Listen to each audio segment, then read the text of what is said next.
My dreams made me sick in the head, but they didn't come true. They burned a hole in my heart, but they didn't come true. They filled me with anxiety, but they didn't come true. Until I discovered one weird phenomenon that changed everything. I'm just fucking with you, but not really. What I discovered was why my dreams, and probably yours, don't come true, and the simple tweak you can make to change that. Not change temporarily, but permanently. The type of change that delivers the mother of all mindfucks and completely alters the way you play the game of life. But more on that in just a bit. Let's first discuss, why don't dreams come true? Dreams don't come true for the same reason the loser doesn't bag the hottest girl in school who he desires so deeply. Dreams don't come true for the same reason a newbie copywriter full of anxiety and nerves struggles to land a top-tier client. Dreams don't come true for the same reason an obese person desiring to lose weight never seems to lose any. In other words, dreams don't come true due to clinginess. When you cling on to a dream, you attach significance to it. And rightfully so. It's your dream, right? Why wouldn't you attach importance to it? We've been taught to attach importance to our dreams and goals from the jump. It's been conditioned into us. But is this really the way? Nope. I think not. Here's why. When you cling to your dream and attach value to it, you tend to do something unconsciously that makes it very unlikely that you'll achieve your dream. And if you do ever achieve it, you'll have to go through a lot of unnecessary turmoil and frustration to make it happen. So the question is, what do you do? Well, what you do is you put it on a pedestal that creates distance between you and your dream. By definition, what you put on a pedestal, you put above you. Once placed above you, it creates distance in the mind. Life is one big mental game. The faster you realize this, the faster you'll experience the life you want. When you put your dreams on a pedestal, you automatically slip into making the number one mistake that most people make that prevents them from ever experiencing their dream. You falsely assume that in order to achieve your dream, you must chase it. And it's not your fault. It's what you've been taught after all.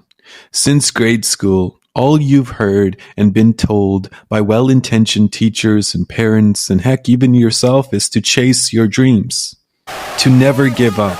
To never stop running and to keep chasing. But between me and you, I think that's all bullshit. And the reason why is because if you study quantum physics, spirituality, the true nature of reality, and see through the illusion of time, you'll quickly realize the following. Chasing a dream almost always guarantees that you'll never experience the dream because, one, you are fixated on chasing, not experiencing. When you chase a dream, what you think you're doing is starting from point A, aka where you are, chasing your dream over days and weeks and months, aka time, and then eventually getting to point Z, aka where your dream resides. But that's a lie. There is no time, which means there's no past or future, only the now. If all you're doing is chasing in the now, then you'll forever remain behind your dream and in lack of it because the now is all there is. External circumstances will change to make you seem like things are changing. But since your mental focal point is fixated on chasing in the now, that's all you'll ever be doing. Your dream will always be ahead of you, and you'll always be behind. Running after it and chasing it with all your heart, but never getting it. The question is, why? And this brings us to reason number 2. What you chase will always elude you. And you know this already. It's the reason the girl you want doesn't want you. It's the reason you don't want the girl that wants you. When you cling to your dreams and attach significance to them and put them above you on a pedestal, you involuntarily put yourself on a hamster wheel where you're always running after your dream, but never getting it because you programmed yourself to view the dream above you. Your value is 1. The dream's value is 10,000. So you run after the dream and give it everything you got, but never experience it because in no world does 1 equal 10,000. Nor will it ever, no matter how hard you chase the dream. And lastly, reason number 3. When you chase, you are reminding yourself that you lack what you're chasing, which fills you with anxiety and stress and delivers more of what you're focused on, which is lack and anxiety and stress. And I know you felt this before. I know you've chased dreams, gave it your all, and grew sick with anxiety and frustration, but never experienced them. Yet I also know you've experienced other dreams, maybe in sports or school or business, that came almost effortlessly. These were dreams that you didn't chase, they just materialized before you. These were dreams that didn't fill you with anxiety and frustration, but awe and wonder. Now don't get me wrong, I know you put in effort and work and discipline, but the process seemed different and the results came easier, correct? The question I asked myself is, why is this? Have you ever asked yourself that question? If you have, you now know why, or at least one half of the why. What you put on a pedestal and chase will always remain on a pedestal and you in pursuit of it. Heck, this is why most people don't even have the balls to chase their dreams, because they put their dreams on too high of a pedestal, but that's beside the point. Remember, in no world does 1 equal 10,000. The loser doesn't get the hot girl because he's viewing himself to be 1 and the girl at 10,000. The copywriter doesn't land the top tier client because he's viewing himself at 1 and the client at 10,000. Understood? Pedestals and attaching significance to your dream automatically raises the value of the dream in relation to yourself, which prevents you from getting it. So the question is, how do you buck the trend? How do you remove conditioning and start experiencing dreams instead of wasting your life chasing dreams? All you have to do is 2 simple things. The first thing you have to do is you have to bring your dream back to eye level. Right now, you're always looking up at your dreams, not looking them in the eye. And that's because the dreams you are chasing have a mental value of 10,000 and you have a mental value of 1. You have to make the values equal to each other, otherwise your dreams will remain dreams. So how do you do this? There's 2 ways of doing it. You can either spend your entire life trying to raise your value to match 10,000, which is what society programs you to do. But that's unlikely to work because even if you get to 10,000, you'll probably just unconsciously raise the value of your dream even higher because it's what you've been conditioned to do. Or what you can do is you can lower the significance you attach to your dream and bring its value back to 1. The question is, how do you do this? You do this by viewing your dream not with importance, but indifference. You're fine and happy if you experience it. You're fine and happy if you don't experience it. Hard to do, you think? It's not a surprise why, because society is designed to keep one miserable and always in pursuit of carrots or dreams, because that's how they control you and keep you doing shit you hate until you die. Dreams of making big money and girls and travel and exotic whips and corner offices and private jets and raises and millions of dollars and endless love. All this is designed to control you by making you value these things so you chase after them like a hungry dog. That's how they control you and keep you in mental chains. When you say, I'm good with or without these things, the chains disappear because the chains were mental all along, not physical. When you stop giving a fuck about getting the carrot, society realizes it has no control over you and drops the carrot, leaving you free to pick it up. The same applies for dreams. When you attach significance to the dream, you're always chasing the carrot. When you say, I'm good with or without the carrot, the pull the carrot has over you ceases to control you. Remember, life is all one big mental game, and everything is happening inside the mind, even what you think is physical. As a result, the carrot loses its mental value, which drops it from having a value of 10,000 back to 1. Now your carrot, aka dream, is back at eye level. This is the first step, my friend. It's required. It may seem like you're giving up on your dreams, but you're doing anything but.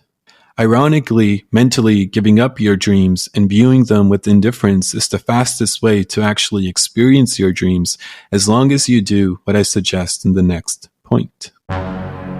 Point number 2 is to stop chasing your dream and instead start living your dream. Most people have been taught to wish and believe in their dream, but these aren't conducive for success because they keep you chasing the dream. It's no wonder society always tells you just gotta believe. It keeps you in chase mode and them in control. That's not what we want. Since time is an illusion and the now is all there is, we don't want to chase the dream or wish or believe in the dream. That will forever keep us trapped. What we want to do is live in a state of knowing. A state of knowing is the state you enter when you already know beyond a shadow of a doubt that what you want is already yours and you already have it. Know you already have the millions, the fly girl, the fancy whips, whatever your dream is, know and live in it. But don't just do this mentally. This is the mistake many people make. This isn't something where you tell yourself, I know I have $1 million, and then fuck off and start watching random YouTube videos. Nope. This state of knowing is more so a state of being that you stay in 24/7. To visualize this state, think Kobe Bryant level of focus and obsession and intensity. It's when every fiber of your being is so engulfed in your dream that every thought, every word, every action you take is 100% in alignment with the dream, as if you were living it out already in the here and now, and there's no room for anything else that isn't in alignment. This is what it means to live the dream. There's a talk Kobe gave at his retirement speech, I believe, where he talks about how waking up at 5, putting in the long hours, giving it his all, watching non-stop game footage was him living the dream. It's when you achieve this state and do it from a place of indifference that you start to magically bring to life the craziest of dreams. And the funny part is, it happens almost effortlessly because there's no force. Force comes from chasing dreams. There's only a usage of power here.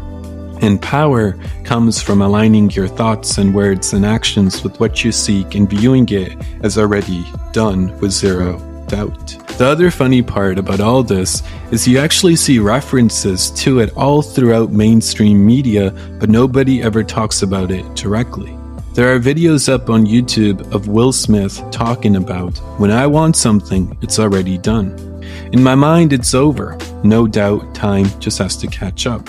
There's lines in Warren Buffett's biography talking about how he always knew he was going to be filthy rich from an early age and lived and worked from that state throughout his teens until time caught up and he became rich. There are stories of Steve Jobs and how he used this reality distortion field to make whatever he wanted.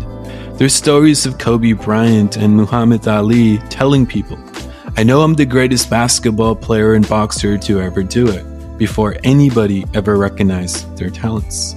There's stories of Mike Tyson's trainer conditioning him to know he was the baddest motherfucker alive and to train, box, eat, sleep, fuck, speak from that state of knowing. The examples are endless and out there if you have the eyes to see. But when it comes to uplifting you, society lowers your mental value through media and tells you to chase your dreams so they can forever keep you on the hamster wheel. They condition you to view yourself as less than your dreams, so you put it on a pedestal and always remain in pursuit. No amount of money, girls, success, achievement is worth more than you. They try to make you feel less than, so you spend your life chasing and satisfying everybody else's dream besides your own. But I say, fuck that, and everybody trying to keep you trapped and on the hamster wheel. Get off the hamster wheel. Lose the importance you associate with your dream. Get into a state of knowing, and live, breathe, eat, sleep, work from this state, and view your dream as if it's already done. Because you know what? It already is. Maybe not in this dimension, but in another much more powerful one. Before I close this, I just want to say, people always make fun of guys like Kanye West, for instance, every time he goes on rants and starts saying wild shit like, I have $1 billion company. I'm the greatest artist of our time. I'm Steve Jobs. I'm Walt Disney. I'm the greatest fashion designer to ever do it. I'm going to drop a gospel album. I'm the modern day Einstein. I'm going to create a school. I'm going to change the world through product and so on and so forth. And a lot of people view him as crazy and laugh. But this is just Kanye living in a state of knowing.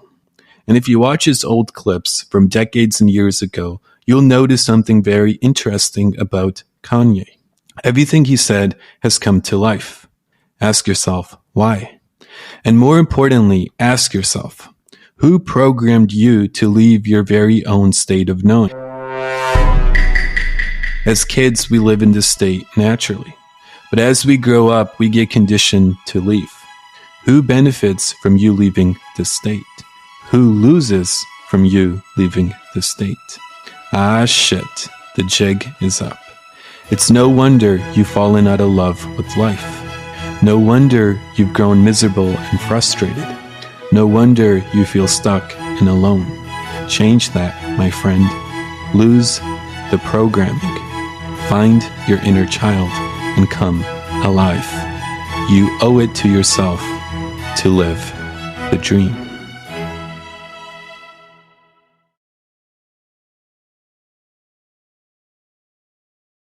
Thanks for listening. Your friend, Tej.